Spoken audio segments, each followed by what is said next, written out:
Hello student, this is अंकित मिश्रा। बच्चों फिर से हाजिर हूँ लेकर इंग्लिश की क्लास। और आज हम लोग पढ़ने वाले हैं डायरेक्ट इनडायरेक्ट। बच्चों डायरेक्ट इनडायरेक्ट एक ऐसा टॉपिक है जिसमें बहुत सारी चीज़ें हमें एक साथ ध्यान देनी होती हैं और ये बहुत ज़्यादा मुश्किल नहीं है, बस कुछ चीज़ों का ख्याल रखना होता हुआ हमें। तो चलो शुरू करते हैं।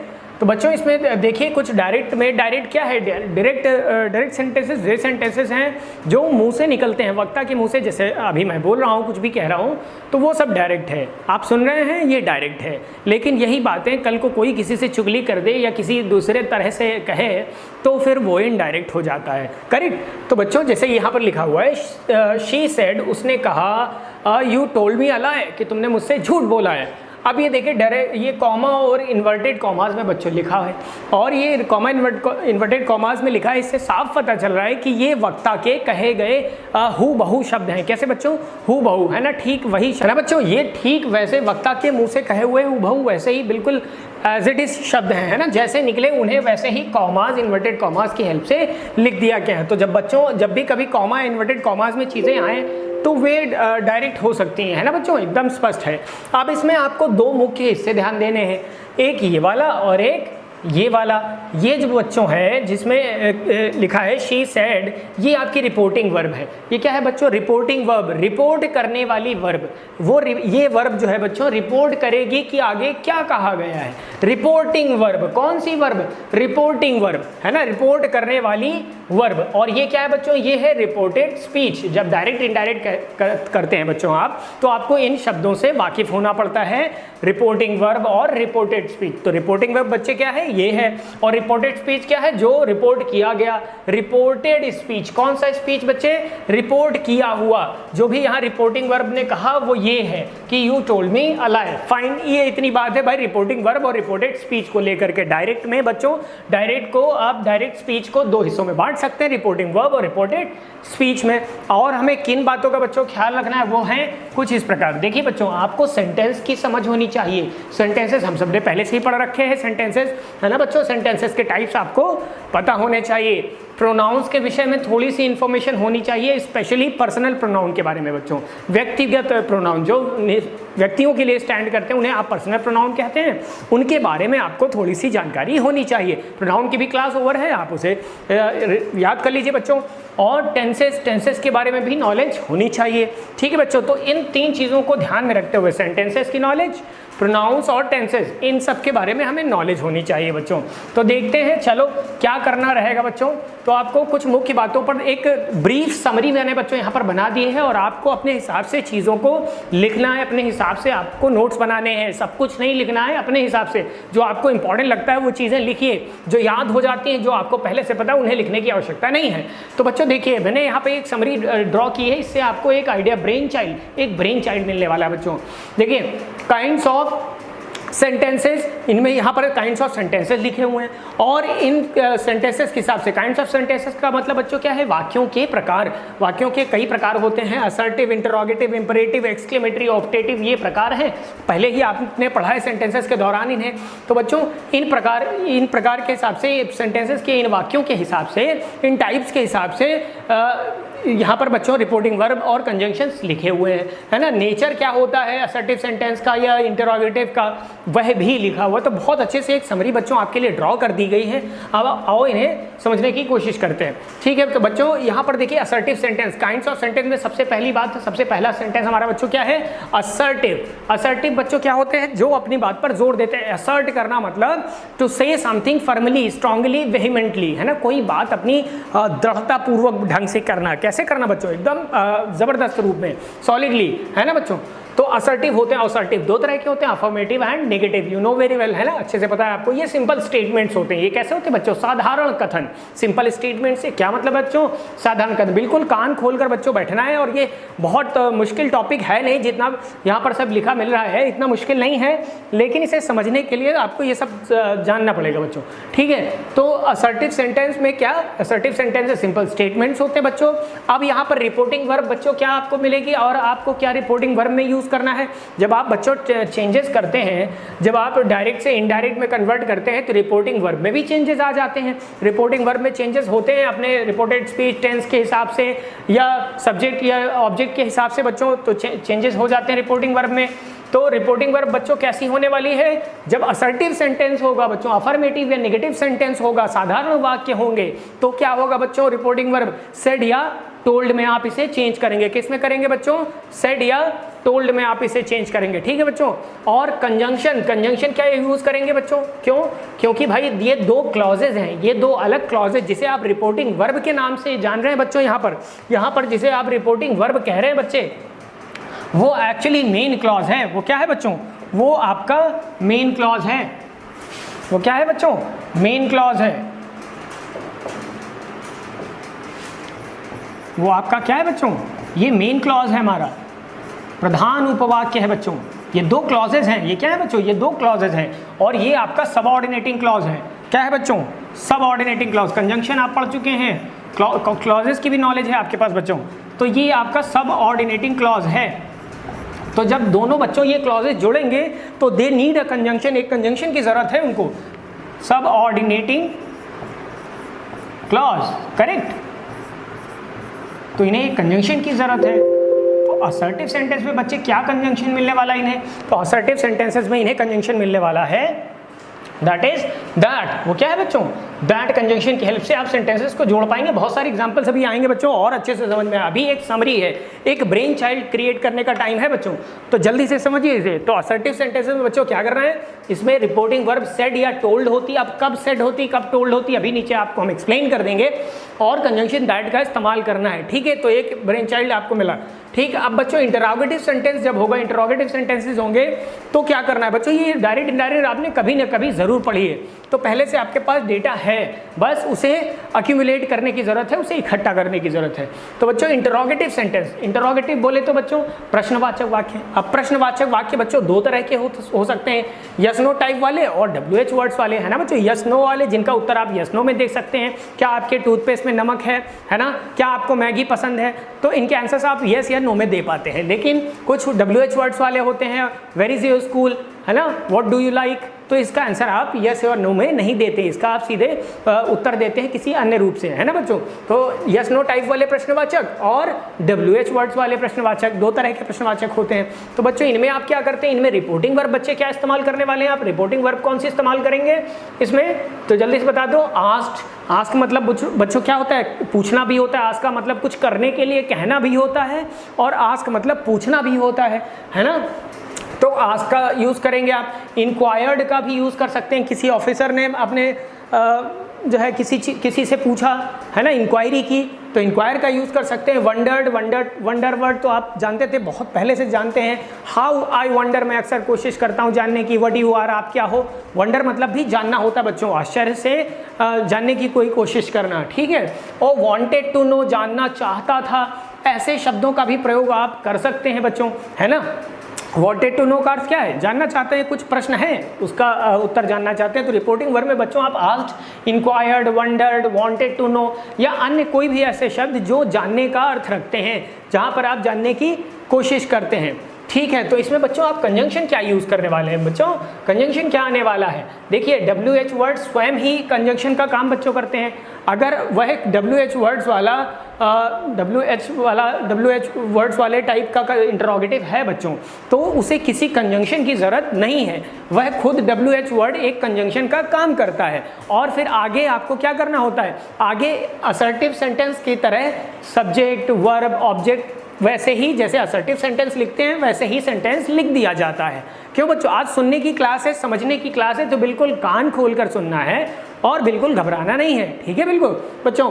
तो WH वर्ड जब मिलेंगे आपको तो फिर वही कंजंक्शन का काम करने लग जाते हैं, करेक्ट। और अगर बच्चों यस नो टाइप वाली हो, यस नो टाइप वाले प्रश्नवाचक वाक्य आ जाए हमारे सामने, तो हम क्या करेंगे, तो बच्चों दो कंजंक्शंस अवेलेबल हैं, इफ़ या फिर वेदर। इफ़ या फिर वेदर, वेदर को आपको प्राथमिकता देनी होती है। मैंने अभी आपको कंजंक्शन में पढ़ाया है कि वेदर को आपको प्राथमिकता, प्रायोरिटी दे देनी चाहिए जब चॉइस हो और के साथ, और शब्द के साथ अगर चॉइस दिखाई जाए कि I don't know whether it's going to be parade or not, कि क्या आज परेड होनी है या नहीं होनी है मुझे नहीं पता, आई डोंट नो वेदर, है ना, whether it is parade or not, तो क्या होने वाला है, वेदर का यूज़ ज़्यादा बेहतर माना जाता है। इफ़ और वेदर की क्या जैसा बच्चों हिंदी में अर्थ रखते हैं, कि क्या जैसा बच्चों हिंदी में अर्थ रखते हैं, है ना। तो ये कंजंक्शन आपको तब यूज़ करने हैं जब यस नो टाइप वाले इंटरोगेटिव्स हों, अर्थात जब हमारे पास कंजंक्शंस अवेलेबल ना हो, जब WH वर्ड्स कंजंक्शन बनने के लिए ना हो, तो हम इफ़ और वेदर का यूज़ कर लेते हैं, यू नो वेरी वेल। ठीक है बच्चों, आगे बढ़ते हैं। इंपरेटिव सेंटेंसेस, कौन से सेंटेंस बच्चों? Imperative sentence. तो इनका नेचर क्या होता है बच्चों? इनमें ऑर्डर, आदेश मिलता है, रिक्वेस्ट, कई बार क्या अनुरोध होता है, विनती होती है, प्रार्थना होती है, परमिशन, है ना, परमिशन भी होती है बच्चों, एडवाइस, सलाह, सजेशन, सुझाव, प्रपोजल मतलब बच्चों क्या होता है? प्रस्ताव होता है, लिख लीजिए। प्रपोजल मतलब क्या होता है? प्रस्ताव होता है। Let's go to a movie, let's have fun together, है ना बच्चों। तो ये प्रस्ताव है, ठीक। तो ये इंपरेटिव सेंटेंसेस में हमें ये चीज़ें, ये इनका नेचर है, ऐसे वाक्यों का ये नेचर है। अब इसमें आपको रिपोर्टिंग वर्ब बच्चों कौन सी यूज़ करनी है? तो अगर ऑर्डर है तो ऑर्डर्ड या फिर कमांडेड शब्द का यूज़ कर सकते हैं। कोई ऑफिसर अपने जूनियर को कमांड देता है तो बच्चों कमांडेड वर्ड भी यूज़ कर सकते हैं, ऑर्डर्ड या कमांडेड। या फिर रिक्वेस्ट अगर है बच्चों तो क्या यूज़ करने वाले हैं? तो बच्चों आप रिक्वेस्टेड वर्ड यूज़ कर लेते हैं, है ना। बेग, बेग मतलब भी एकदम गिड़गिड़ा कर कोई बात कहना। बेग्ड, अर्ज, अर्ज करना, है ना बच्चों। गवर्नमेंट हमसे अर्ज करती है कि पक्षियों का ख्याल रखो, सफाई रखिए, ठीक है बच्चों। तो अर्ज करना, प्रपोज करना, प्रपोजल के लिए, प्रस्ताव रखने के लिए। एंड फॉरबिड, कई बार प्रोहिबिशन भी बच्चों होता है इंपरेटिव सेंटेंसेस में। प्रोहिबिट मीन्स रोकना, प्रोहिबिशन मतलब बच्चों क्या? निषेध। जब कोई कार्य ना करने के लिए कहा जाए तो उसे आप प्रोहिबिशन कहते हैं। एंड दिस इज फॉरबिड, ये वर्ब बच्चों हमें यूज़ कर लेनी होती है। फॉरबिड मतलब मना कर दिया गया। The father forbid the child to do something, कुछ करने के लिए उन्होंने मना किया। अब बारी आती है बच्चों इसके कंजंक्शन की। क्या बच्चों? इसके कंजंक्शन की। तो कंजंक्शन बच्चों यहाँ पर क्या है? इनके साथ आप इन्फिनेटिव का इस्तेमाल करते हैं बच्चों। टू प्लस वर्ब की फर्स्ट फॉर्म को हम इन्फिनेटिव कहते हैं। ये वर्ब में आपने चीज़ पढ़ी है। तो टू का इस्तेमाल या फिर नॉट टू का इस्तेमाल ना करने के लिए नॉट टू का इस्तेमाल, है ना, कि टू या नॉट टू का इस्तेमाल इन्फिनेटिव की तरह आप कंजंक्शन जोड़ सकते हैं, मतलब वाक्यों को जोड़ लेते हैं। रिपोर्टिंग वर्ब, रिपोर्टेड स्पीच को with the help of to or not to आप ऐड कर लेते हैं। कैसे ऐड कर लेते हैं? उनकी एक लंबी से अभी आपको एक्सरसाइजेस करवाई जाएंगी, वो क्लियर हो जाएगा। अभी आप ये डेटा नोट डाउन करिए और समझिए, ठीक है बच्चों। और दैट कंजंक्शन का भी बच्चों यहाँ पर यूज़ होता है। जब प्रस्ताव आप जोड़ते हैं या सजेशन देते हैं तो कई बार दैट कंजंक्शन, तो दैट कंजंक्शन बच्चों आपको सभी जगह मिलने वाला है, तो दैट यहाँ भी यूज़ होने वाला है। बस कई बार टू और नॉट टू का भी यूज़ यहाँ पर होता है। चलो ठीक है बच्चों। अब एक्सक्लेमेटरी सेंटेंसेस में बच्चों क्या होने वाला है? तो एक्सक्लेमेटरी सेंटेंस बच्चों कौन से सेंटेंसेस होते हैं? एक्सक्लेमेटरी सेंटेंसेस जिनमें आप सॉरो, सरप्राइज, है ना बच्चों, जॉय, खुशी और अपलॉज, या कई बार आप किसी का एप्रिसिएशन, प्रशंसा भी करते हैं, है ना बच्चों। ये भाव निकलते हैं। दुख होता है, जितनी भी सडन फीलिंग्स है बच्चों, अचानक से निकलने वाली हृदय की भावनाएं, वो वे आप कैसे व्यक्त करते हैं? एक्सक्लेमेटरी सेंटेंसेस की हेल्प से व्यक्त करते हैं। तो बच्चों जब वॉट, ओह, अलास ऐसे शब्द अगर आप मिलते हैं तो आप उनसे क्या प्रकट होता है? उनसे बच्चों दुख प्रकट होता है। सॉरो, ग्रीफ, मिजरी, रिग्रेट, है ना, दुख प्रकट होता है बच्चों। या फिर हर्रा वर्ड का यूज़ किया जाए तो बच्चों जॉय शब्द, जॉय पता चलता है कि खुशी है, डिलाइट है वहाँ पर। एंड ब्रावो, वाओ ऐसे शब्द मिले तो बच्चों अपलॉज अर्थात एप्रिसिएशन अर्थात प्रशंसा भी बच्चों प्रकट होती है। तो बच्चों इसमें आप रिपोर्टिंग वर्ब कैसे यूज़ करते हैं? तो एक्सक्लेम्ड विद जॉय, वो कैसे बोला? वो बच्चों क्या निकला उसके मुंह से? ही एक्सक्लेम्ड विद सॉरो, उसने दुख के साथ कोई बात कही। एक्सक्लेम्ड विद जॉय, है ना बच्चों। एंड अपलॉडेड और एक्सक्लेम्ड बच्चों अकेले कई बार सरप्राइज के लिए केवल एक्सक्लेम्ड लिख लिया जाता है, एक्सक्लेम्ड विद सरप्राइज नहीं लिखा जाता। एक्सक्लेम का मतलब ही है कुछ ना कुछ उसके पीछे अतिशयोक्ति भरा है ना। और अपलॉडेड अगर बच्चों कोई तारीफ कर रहा है तो अपलॉड वर्ड यूज़ कर लेते हैं, अपलॉडेड, करेक्ट। और इन सभी में बच्चों कंजंक्शन दैट का इस्तेमाल होने वाला है, ठीक है। अब बारी आती है बच्चों ऑप्टेटिव सेंटेंसेस की। तो बच्चों ऑप्टेटिव सेंटेंसेस में क्या होता है? इनके पीछे ऑप्टेटिव सेंटेंसेस के पीछे बच्चों क्या होता है? ऑप्टेटिव सेंटेंसेस का नेचर होता है बच्चों, उनसे आप विश करते हैं किसी को। क्या करते हैं बच्चों? विश, हैप्पी न्यू ईयर, है ना बच्चों, happy new year, merry Christmas, happy birthday, है ना, ऐसे विशिंग्स होती हैं। प्रेयर्स कई बार आप प्रार्थना ईश्वर से करते हैं, है ना बच्चों। मे गॉड हेल्प अस, ईश्वर हमारी प्रार्थना करे, हेल्प करे, राइट। ब्लेसिंग्स, ब्लेस करते हैं आप किसी को, है ना। कर्स, या फिर कई बार किसी को बुरा भला भी कह देते हैं, go to hell, like that, इस तरह से। तो बच्चों इसमें आपको रिपोर्टिंग वर्ब क्या यूज़ करनी होती है? ठीक ऐसे ही शब्दों से रिपोर्टिंग वर्ब भी बच्चों बन जाते हैं। विश्ड, ब्लेस्ड, प्रेड, ग्रीटेड, है ना, ग्रीट करना किसी को। एंड कर्स, कर्स्ड, क्या बच्चों यहाँ पे हो जाएगा?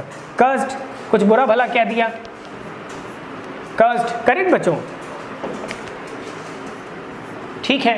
तो ये विश्ड, ब्लेस्ड, प्रेड, प्रे शब्द का यूज बच्चों जब ईश्वर गॉड वर्ड दिया हो ऑप्टेटिव सेंटेंसेस में तो आप प्रेड का वर्ड, प्रेड वर्ड यूज करें, that will be much better, ये ज़्यादा अच्छा रहेगा, करेक्ट बच्चों, ठीक है। और इन सभी में भी बच्चों, इन सभी में कंजंक्शन दैट का इस्तेमाल करना है। इन सभी में बच्चों कौन सा कंजंक्शन आपको इस्तेमाल करना है? दैट। कौन सा बच्चों? दैट कंजंक्शन का इस्तेमाल करना है। अब बात क्लियर हुई बच्चों? तो जल्दी से देख लीजिए कि आपने 5 तरह के सेंटेंसेस पढ़े, काइंड्स ऑफ सेंटेंसेस, और उनके साथ देखिए आपने कंजंक्शंस। ये ले लीजिए आप इसका स्क्रीनशॉट, फाइन,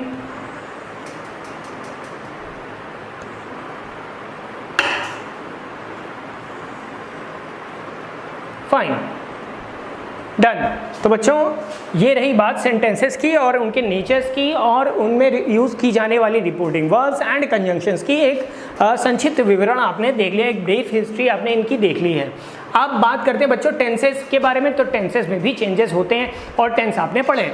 तो बच्चों प्रेजेंट टेंस आपको पास्ट में चेंज करने होते हैं, जितने भी प्रेजेंट टेंसेस हैं वो आपको पास्ट में चेंज कर लेना है। जैसे प्रेजेंट इंडेफिनिट को पास्ट इंडेफिनिट में, प्रेजेंट कंटिन्यूअस को पास्ट कंटिन्यूअस में, प्रेजेंट परफेक्ट को पास्ट परफेक्ट में और प्रेजेंट परफेक्ट कंटिन्यूअस को पास्ट परफेक्ट कंटिन्यूअस में। बच्चों टेंस संबंधी चेंजेस, अब सुनिएगा, बहुत ध्यान से सुनिएगा कि टेंस संबंधी चेंजेस बच्चों तभी किए जाते हैं जब हमारा रिपोर्टिंग वर्ब, जब हमारी रिपोर्टिंग वर्ब बच्चों पास्ट में हो, अर्थात मेन क्लॉज जब बच्चों हमारा पास्ट में होता है तभी हम रिपोर्टेड स्पीच के टेंस में चेंजेस करते हैं।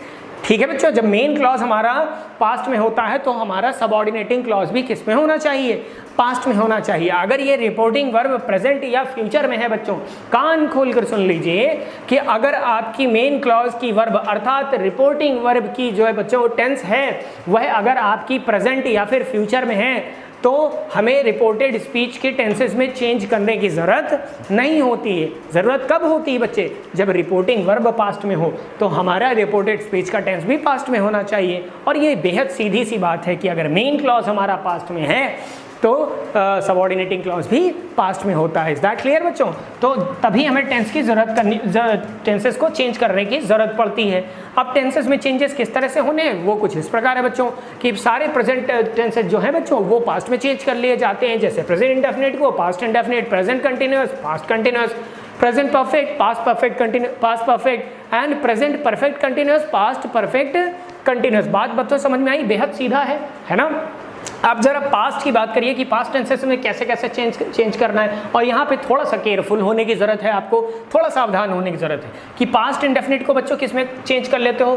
पास्ट परफेक्ट में। पास्ट का भी पास्ट है ना बच्चों, इसीलिए पास्ट परफेक्ट को क्या कहा जाता है? पास्ट का भी पास्ट, पास्ट से भी पास्ट, इसीलिए कहा जाता है पास्ट इंडेफिनिट को पास्ट परफेक्ट में। करेक्ट। तो पास्ट कंटिन्यूअस को किस में चेंज किया गया? पास्ट परफेक्ट कंटिन्यूअस में चेंज किया गया। अब सवाल उठता है कि इन दो को कहाँ चेंज करेंगे? पास्ट परफेक्ट या पास्ट परफेक्ट कंटिन्यूअस को किस में चेंज करेंगे? तो भाई अब टेंसेस बचते नहीं है तो नो चेंजेस आर अलाउड, कोई चेंजेस करने की जरूरत नहीं है। पास्ट इंडेफिनिट को पास्ट परफेक्ट में, पास्ट कंटिन्यूअस को पास्ट परफेक्ट कंटिन्यूअस में, लेकिन पास्ट परफेक्ट और पास्ट परफेक्ट कंटिन्यूअस को we need not change at all, हमें चेंज करने की जरूरत नहीं है। बात समझ में आ गई बच्चों? ये रही टेंस संबंधी बात। और मॉडल वर्ब्स को बच्चों कैसे चेंज करना है? जैसे कि फ्यूचर टेंस है आपका, तो फ्यूचर टेंस में आप विल शैल मॉडल वर्ब का यूज करते हैं, तो उन्हें हम कैसे चेंज कर देंगे? वुड या शुड में कन्वर्ट करेंगे। विल को वुड में, शैल को शुड में। ये सभी बातें आप सब जानते हैं, एक छोटा सा क्विक रिवीजन है, सुन लीजिए, है ना बच्चों? तो रिवाइज हो जाएगा जल्दी से। एक भी नंबर एग्जाम में छोड़ना नहीं है, पूरी कोशिश बच्चों आप सबको करनी है कि वो नंबर आपका हो जाए, क्योंकि एक एक क्वेश्चन से बच्चों लाखों बच्चे ऊपर नीचे होते हैं कट ऑफ में। ठीक है बच्चों, तो बिल्कुल छोड़ना नहीं, हर एक टॉपिक को महत्व दीजिए और अपनी तरफ से पूरी जान लगाइए। करेक्ट। विल को वुड में, शैल को शुड में, कैन को कुड में। ठीक है भाई, कैन की पास कुड होती है, मे को माइट में। Correct. Has to, have to, had to, has to, have to, had to. Should को बच्चों नो चेंज, मस्ट और टू, क्योंकि इनकी पास्ट अवस्थाएं नहीं होती, तो जिनकी बच्चों पास्ट अवस्थाएं नहीं होती उन्हें चेंज करने की जरूरत नहीं है। ठीक है। वर्ड्स एक्सप्रेसिंग टाइम और पोजीशन। अच्छा बच्चों, यहाँ कुछ वर्ड्स लिखे हैं जिनमें भी परिवर्तन आता है। टाइम बताने वाले कुछ वर्ड्स हैं जिनमें चेंजेस आते हैं बच्चों डायरेक्ट इनडायरेक्ट करते समय। करेक्ट, वर्ड्स एक्सप्रेसिंग टाइम और पोजीशन, ऐसे वर्ड जो एक्सप्रेस करते हो टाइम या फिर पोजीशन। टाइम या पोजीशन बताने वाले वर्ड्स भी चेंज हो जाते हैं बच्चों। जैसे अगो मतलब पहले, प्रेजेंट से पास्ट मूवमेंट में जाने के लिए आप अगो का यूज करते हैं। कब अगो का यूज करते हैं बच्चे आप? जब आपको प्रेजेंट मूवमेंट से, आज से आपको 2 साल पहले, 3 साल पहले, 3 महीने पहले, 2 दिन पहले जाना है तो यू यूज अगो। और बिफोर का यूज बच्चों क्या करते हैं? पास्ट से भी पास्ट में जाने के लिए, समय के लिए आप पास्ट से भी पास्ट में जाने के लिए, कि शादी से पहले, है ना, या फिर 2015 से पहले, है ना, तो पास्ट में भी पास्ट से पहले। तो अगो को आप किस में चेंज करेंगे? बिफोर में चेंज कर लेंगे। इसीलिए चेंज करते हैं बच्चों को अगो को बिफोर में, क्योंकि आप पास्ट से भी पास्ट में जा रहे होते हैं। तो अगो को बच्चों किस में चेंज कर लेते हो? बिफोर में चेंज कर लेते हो। हेंस मतलब बच्चों क्या होता है? हेंस मतलब तब होता है बच्चों। अगो का मतलब तो पता है ना, अगो मतलब पहले, अगो मतलब पहले, और हेंस मतलब तभी।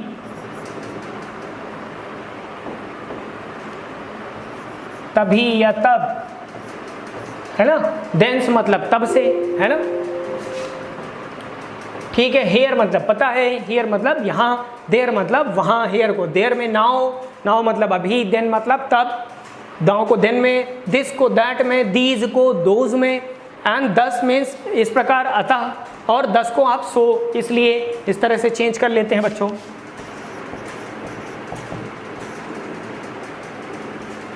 अतः इस प्रकार, इनका भी अर्थ वही है बच्चों, है ना, बस छोटा सा चेंज है, आप कर लीजिए। टू नाइट, आज की रात के लिए बच्चों क्या यूज़ करेंगे? दैट नाइट, वो जब बात दोबारा कही जाएगी तो वह बात पुरानी हो चुकी होगी संभवतः, तो वह बच्चों उसमें आप क्या यूज़ करेंगे? दैट नाइट, उस रात। इसी तरह टुडे, दैट डे। टुमारो के लिए बच्चों क्या यूज़ करेंगे? द नेक्स्ट डे, या फिर द फॉलोइंग डे, आने वाला दिन। द नेक्स्ट डे आप बोलेंगे बच्चों, या फिर द फॉलोइंग डे, आने वाला दिन। यस्टरडे के लिए द प्रीवियस डे, है ना, या फिर द डे बिफोर। क्या बच्चों? द डे बिफोर या फिर द प्रीवियस। आने वाले के लिए बच्चों टुमारो के लिए क्या यूज़ करते हैं? द नेक्स्ट या फिर the following day, the next day और द फॉलोइंग डे। लेकिन जो बच्चों यस्टरडे के लिए क्या यूज़ करेंगे? द प्रीवियस डे या फिर the day before, the day before. Correct. और लास्ट, नेक्स्ट वीक या लास्ट नाइट बच्चों, यहाँ नाइट की स्पेलिंग है, ठीक कर लीजिए।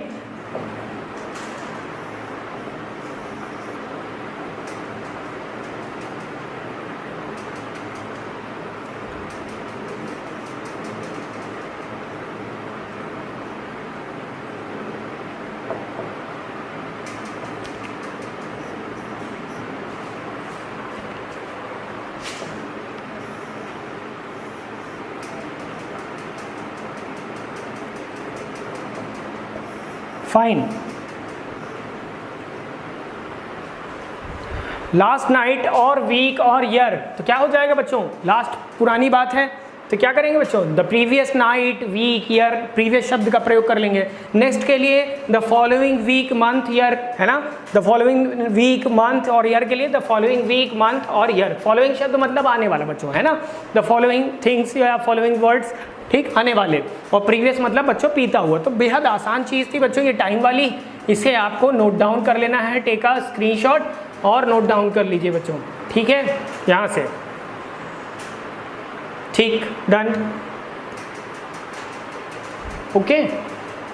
अब आती है बात बच्चों प्रोनाउंस और एडजेक्टिव्स।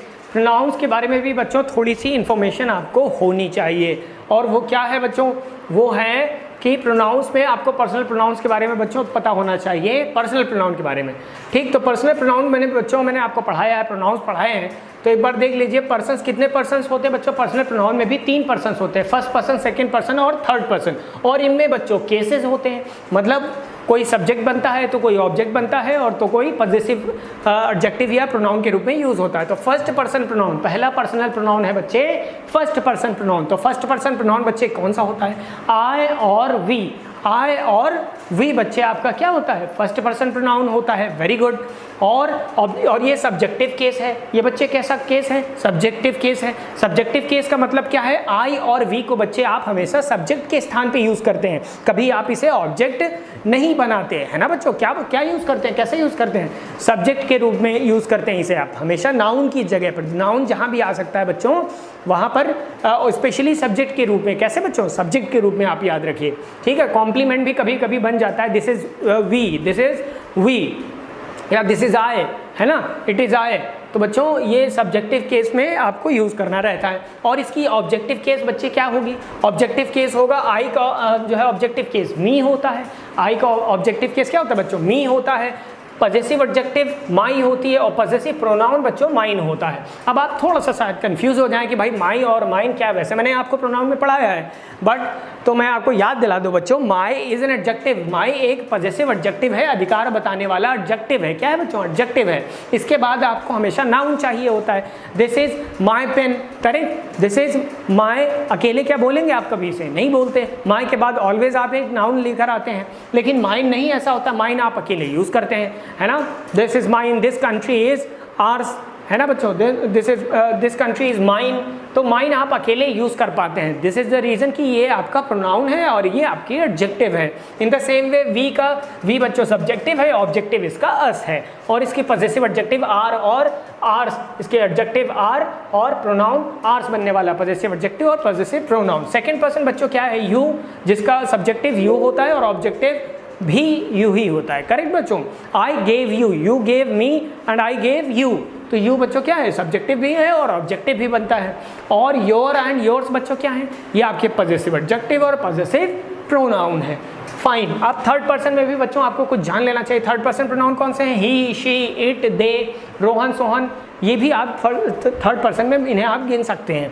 ही का, ही बच्चों सब्जेक्टिव है और हिम इसकी ऑब्जेक्टिव केस ऑफ प्रोनाउन, और हिज और हिज ये बच्चों एडजेक्टिव, पजेसिव एडजेक्टिव और पजेसिव प्रोनाउन दोनों ही रूप में आप यूज कर पाते हैं, ठीक है। शी, हर, हर और हर्स, हर आपकी पजेसिव एडजेक्टिव है और इसका पजेसिव प्रोनाउन बच्चों हर्स होता है, ठीक है। इट, इट आपका सब्जेक्टिव भी है और ऑब्जेक्टिव भी इट है, और इसके पजेसिव एडजेक्टिव इट्स है, लेकिन इसका पजेसिव प्रोनाउन बच्चों नहीं बनता। इट्स आपका ऑलवेज एडजेक्टिव बनता है, पजेसिव एडजेक्टिव बनता है, ये कि भाई पजेसिव प्रोनाउन नहीं बनता बच्चों, है ना, ठीक है। दे बच्चों सब्जेक्टिव केस है and them is objective case. Their आपका क्या है, possessive adjective and this is possessive pronoun. तो आई होप आपको ये नाउ प्रोनाउन भी बच्चों क्लियर हो चुका है, प्रोनाउंस भी क्लियर हो गए हैं, ठीक है, क्योंकि इनकी ज़रूरत पड़ने वाली है बच्चों, इसलिए मैंने आपको सब याद दिलाने के लिए यहाँ पर लिख रखा है, ठीक है। अब एक चीज़ और आपको पॉइंट नोट लगा कर लिख लेना है कि जब रिपोर्टिंग वर्ब में ऑब्जेक्ट हो, रिपोर्टिंग वर्ब में जब बच्चे ऑब्जेक्ट दिया हो,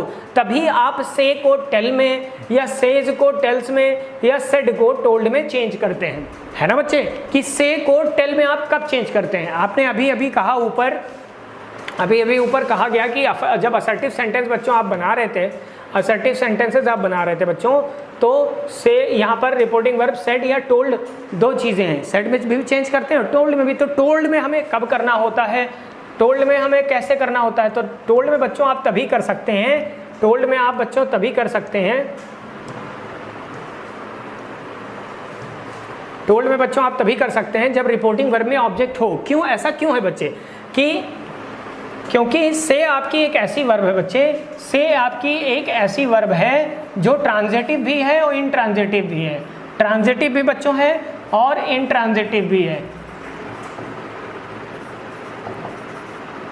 ट्रांजिटिव भी है और इंट्रांजिटिव, अर्थात एक ऐसी वर्ब जिसके बाद ऑब्जेक्ट हो भी सकता है और नहीं भी हो सकता है। ऐसी ही वर्ब को बच्चों आप ट्रांजिटिव या इंट्रांजिटिव कहते हैं। ट्रांजिटिव मतलब the verbs taking object and the verbs do not accept object, तो उन्हें क्या बोलते हैं आप, इंट्रांजिटिव वर्ब कहते हैं। यही होता है ना बच्चों। तो से तो दोनों तरह से काम करती है, इसलिए इसके बाद ऑब्जेक्ट हो या ना हो काम चल जाएगा, लेकिन टेल के बाद नहीं चलेगा। टेल एक 100% बच्चों ट्रांजिटिव वर्ब है, टेल आपका कैसा है, 100% इन ट्रांजिटिव वर्ब है। इसके बाद आप एक ऑब्जेक्ट अवश्य लेकर आते, ही टोल्ड मी, है ना बच्चों। और इसके बाद आप हमेशा क्या करते हैं, एक ऑब्जेक्ट लेकर आते हैं। तो अगर से के बाद ऑब्जेक्ट है, से के बाद जब रिपोर्टिंग वर्ब में ऑब्जेक्ट हो, तो आप से को टेल में या सेज को टेल्स में या सेड को टोल्ड में चेंज करते हैं। आई होप ये बात आपको समझ आ गई है। क्या बच्चों ये बात समझ में आई है? ठीक है, तो बच्चों ये रहा आपका एक ब्रीफ समरी यहाँ पर थी, एक ब्रीफ समरी यहाँ पर लिखी हुई थी, तो उसे आज आपको एक्सप्लेन कर दिया गया है। तो चलो बच्चों जल्दी से थोड़ा सा रिवीजन करते हैं, कुछ सेंटेंसेस अपने पास हैं और उन्हें चेंज करने की कोशिश की जाए। चलो, तो बच्चों यहाँ पर लिखा हुआ है, यहाँ पर कुछ सेंटेंसेस लिखे हुए हैं। तो देखिए बच्चों, प्रोनाउन संबंधी और टेंस संबंधी चेंजेस आपको याद रखने हैं और उन्हीं के हिसाब से हमें चेंजेस बनाने हैं। तो बच्चों ये कैसे सेंटेंसेस लग रहे हैं, पढ़िए जरा सा। आई सेड, मैंने कहा, आई सेड मैंने क्या कहा, I don't like that book, कि I don't like that book, मुझे ये पुस्तक नहीं पसंद है। ये रही हिंदी। बच्चों हमेशा अपनी मीनिंग ज़रूर निकाल लीजिए। तो कह रहा है आई सेड, मैंने कहा, तो I said I don't like that book. तो टेंस बच्चों क्या है, इसका टेंस क्या है? टेंस आपका प्रेजेंट इंडेफिनिट में लिखा हुआ है। और ये इसका टेंस क्या, रिपोर्टिंग वर्ब का टेंस बच्चों क्या, ये पास्ट में है, तो रिपोर्टिंग वर्ब अगर पास्ट में है तो रिपोर्टेड स्पीच के टेंसेस में भी चेंजेस आएंगे। तो जल्दी से बता दीजिए कि रिपोर्टेड स्पीच का टेंस किस में चेंज होने वाला है? ये डोंट लिखा हुआ है तो ये क्या हो जाएगा, डिडंट हो जाएगा, पास्ट में चेंज हो जाएगा। करेक्ट, ये बात तो समझ में आती है। ठीक है, अब एक चीज़ और ध्यान देनी चाहिए आपको कि यहाँ पर ये क्या लिखा हुआ, रिपोर्टेड स्पीच का बच्चों टेंस ये क्या है, सब्जेक्ट क्या है, आई है। तो आई को आप किससे चेंज करेंगे? इसके लिए कोई रूल लिखने, ठीक है बच्चों, इसके लिए आपको कोई रूल लिखने की ज़रूरत नहीं, इसे समझने की ज़रूरत है।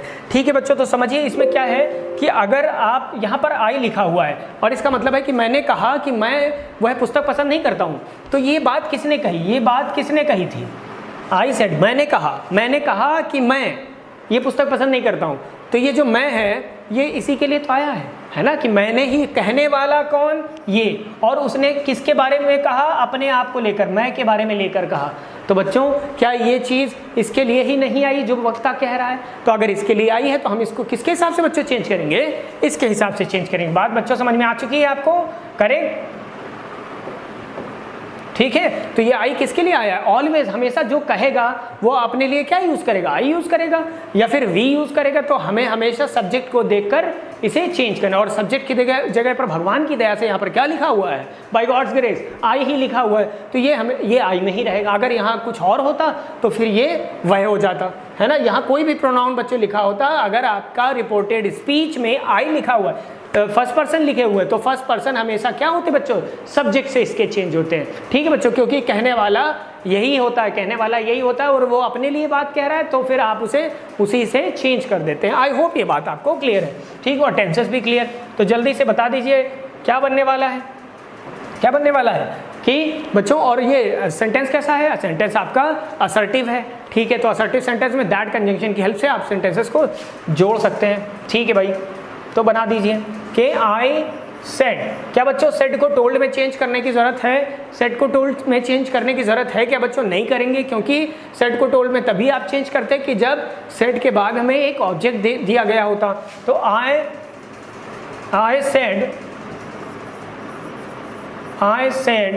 That I did not, tense के हिसाब से बच्चों क्या हो जाएगा? I did not like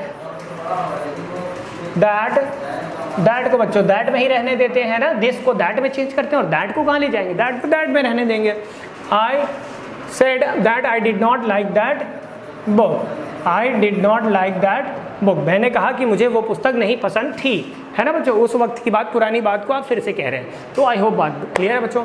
इसमें देखिए यहाँ पर भी बच्चों फर्स्ट पर्सन आया है, तो ये किससे चेंज होने वाला है? इससे चेंज होने वाला है, सब्जेक्ट से अपने चेंज होने वाला है कि यू सेड, तुमने कहा, I am learning my lesson, मैं अपना लेसन सीख रहा हूँ, पढ़ रहा हूँ, याद कर रहा हूँ। तो ये किसने कहा बच्चों? इसने कहा। तो इसी के हिसाब से इसको चेंज कर देंगे, अर्थात यू में इसे चेंज कर देंगे, कन्वर्ट करते हो। यू सेड, आपने कहा। और बच्चों सेंटेंस कैसा है? असर्टिव बात, असर्टिव सेंटेंसेस की चल रही, प्रोनाउन और टेंसेस के ऊपर। ठीक है बच्चों, तो चेंज कर दीजिए जल्दी से। तो यू को फिर से क्या सेड को टोल्ड में चेंज करेंगे? नहीं करेंगे। क्या हो जाएगा बच्चे? यू सेड दैट, तुमने कहा कि, यू, आई को किस में चेंज कर देंगे बच्चों? सब्जेक्ट में चेंज कर देंगे, जो कि यू है। दैट यू, एम है, ये प्रेजेंट कंटिन्यूअस थर्ड, तो टेंस बच्चे क्या हो जाएगा? पास्ट कंटिन्यूअस हो जाएगा। यू वर, और यू के हिसाब से वॉज आएगी कि वर आएगी बच्चों? वर आ जाएगी। You were learning, you were learning. माई होगा, क्या होगा बच्चों? योर हो जाएगा। यू के हिसाब से सब्जेक्ट यू हो चुका है तो यू के हिसाब से योर हो जाएगा। ठीक है बच्चे, तो बात समझ में आ गई। You said that you were learning your lesson, fine. Next देखिए बच्चों, सीता सेड, सीता ने कहा। अब ये थर्ड पर्सन है बच्चों।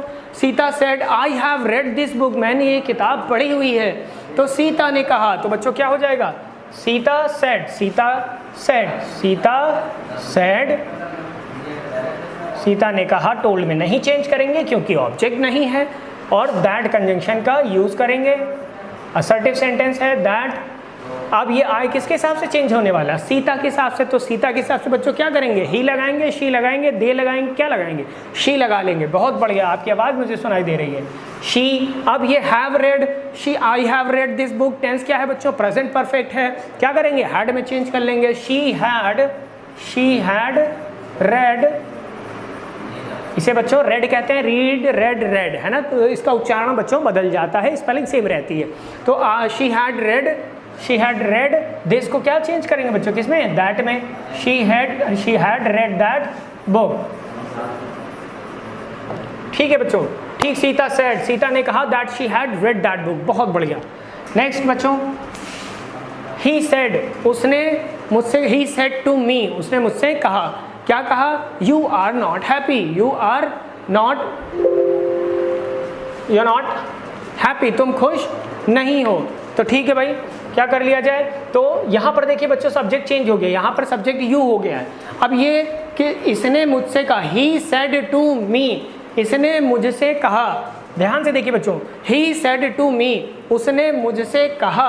अब मुझसे कहा कि तुम, तो ये तुम किसके लिए आया है? इसके लिए आया है ना बच्चों? सीधे तौर पे ये यू किसके लिए आया है? इसके लिए आया है। तो सेकंड पर्सन जब भी बच्चों आते हैं रिपोर्टेड स्पीच में, सेकंड पर्सन अर्थात जब यू आएगा बच्चे, तो ये हमेशा अपने ऑब्जेक्ट के लिए आएगा। रिपोर्टिंग वर्ब में दिए गए ऑब्जेक्ट के लिए ही ये आता है। और सोच कर देखिए कि ही सेड टू मी, उसने मुझसे कहा कि तुम खुश नहीं हो, तुम खुश नहीं हो।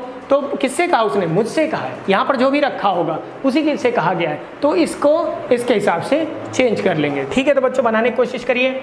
ठीक, तो ही सेड टू मी, अब से के साथ बच्चों ऑब्जेक्ट दिया हुआ है। ऑब्जेक्ट दिया है तो क्या टोल्ड में चेंज कर लिया जाए? बिल्कुल ठीक। He told me, he told me that, he told me that. अब यू को किसके हिसाब से चेंज करेंगे बच्चों? मी के हिसाब से, और मी ऑब्जेक्टिव है लेकिन यहाँ तो सब्जेक्टिव केस चाहिए, तो हम आई में चेंज करेंगे। He told me that I, और यू आर नॉट हैप्पी, तो ये बच्चों प्रेजेंट में है, तो पास्ट में चेंज कर लेंगे। That I was not happy, that I was not happy. बच्चों बात समझ में आई है ना बच्चे?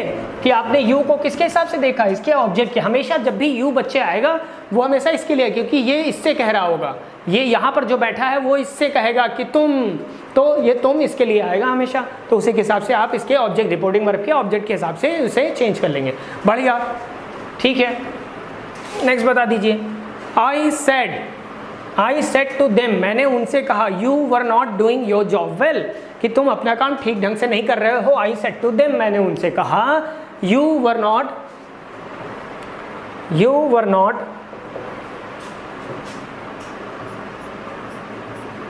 है ना बच्चे? ठीक है।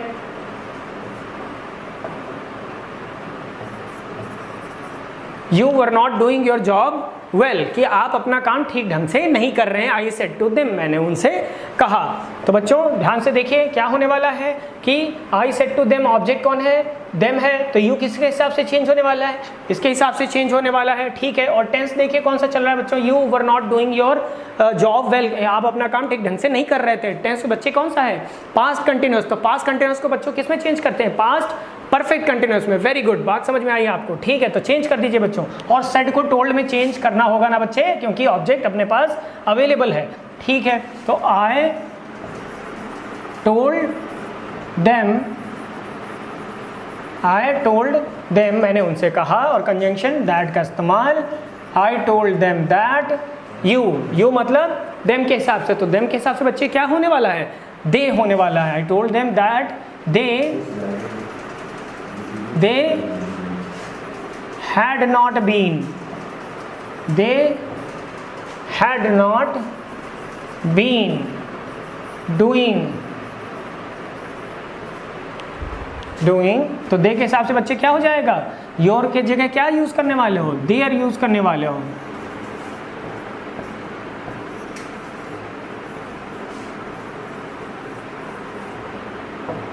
करेक्ट बच्चों कि दे, आई टोल्ड देम, मैंने उनसे कहा that they had not been doing their job well, कि वो अपना काम ठीक ढंग से नहीं कर रहे थे। बच्चे बात समझ में आ गई, ठीक है।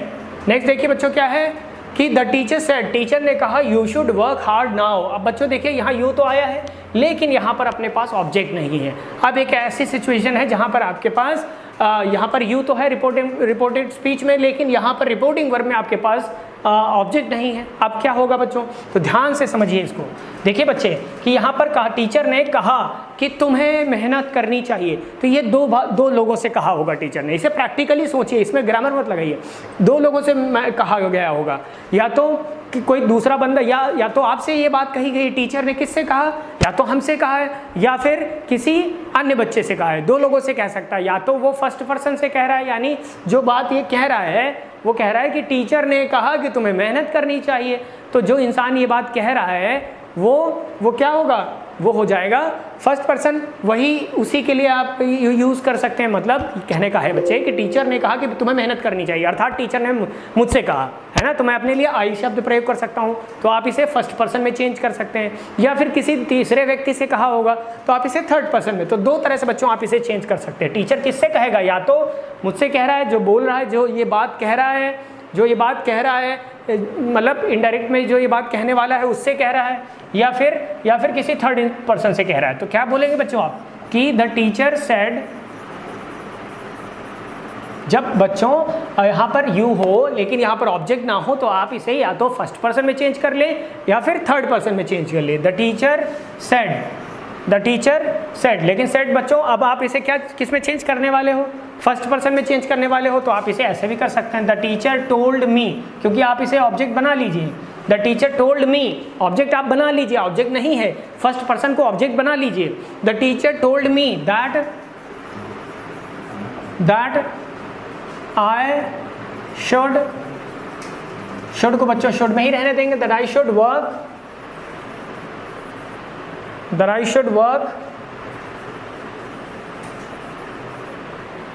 वर्क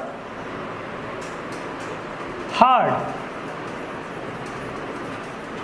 नाउ को बच्चों किस में यूज करते हैं, कन्वर्ट करते हैं देन में, है ना, नाउ को देन में। अब देखिए बच्चों द टीचर टोल्ड मी, आप ऑब्जेक्ट नहीं था, ऑब्जेक्ट बना लीजिए या तो फर्स्ट पर्सन को या फिर थर्ड पर्सन को। सो फर्स्ट पर्सन में क्या बनाया, the teacher told me, teacher ने मुझे बताया, दैट अब यू को किस में चेंज करेंगे, ऑब्जेक्ट के हिसाब से, that I should work hard then. Now को किस में चेंज किया गया बच्चों, नाउ टाइम संबंधी है देन में, ठीक है बच्चों, ठीक है। और दूसरा बच्चों इसे दूसरे ढंग से आप कैसे कैसे बना सकते हैं, दूसरा ऐसे बना सकते हैं बच्चों कि आप इसे थर्ड पर्सन में चेंज कर सकते हैं। द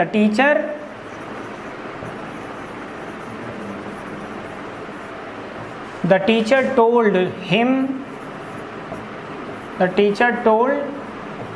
हिम या her that he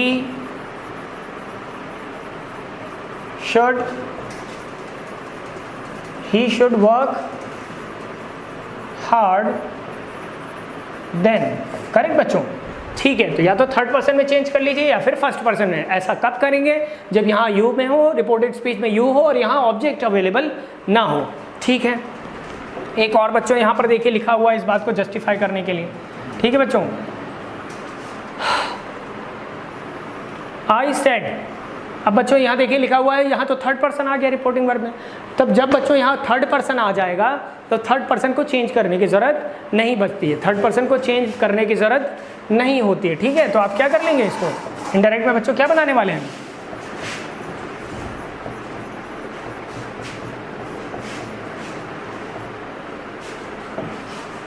third person को चेंज करने की ज़रूरत नहीं है। I said that I said that he, केवल टेंसेस में चेंजेस कर लीजिए, he was not a good player, he was not a good player. तो आई होप बच्चों आपको बात समझ में आई है। ठीक है, तो यहाँ पर आपने क्या सीखा, यहाँ पर आपने टेंसेज और प्रोनाउंस को चेंज करना बच्चों, एक बेसिक स्ट्रक्चर उनके बारे में सीखा है। करेक्ट बच्चों? तो चलो आज के लिए बच्चों इतना ही बहुत है। आज इसका रिवीजन करिए, नोट्स बना लीजिए, जो बेसिक चीज़ें हैं बच्चों। मिलते हैं अगले टर्न पर के, तब तक के लिए धन्यवाद बच्चों, बहुत बहुत शुक्रिया। जय हिंद, जय भारत।